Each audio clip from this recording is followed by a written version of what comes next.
Kjo është vajza nga Kosova që humbi jetën në sulmin në Graz të Austrisë. Voglushja nga Kosova e cila humbi jetën në sulmin në një shkollë në Graz të Austrisë quhet Lea Bajrami. Lajmin e ka konfirmuar gjyshi i saj përmes një postimi në Facebook. Me zemër të thyer dhe dhembje të madhe, njoftojnë familjarët, miq që mbesa jon Lea Ilir Bajrami humbi jetën tragjikisht në sulmin e ndodhur në Graz të Austrisë.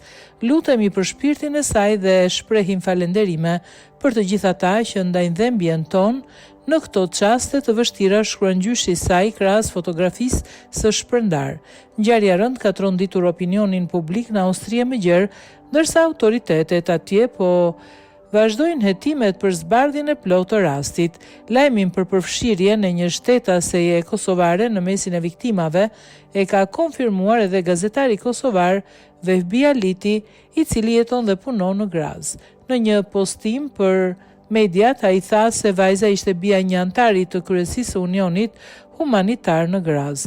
Fatkeqësisht po them se është e saktë, është një vajzë e një aktivisti ton këtu në Graz.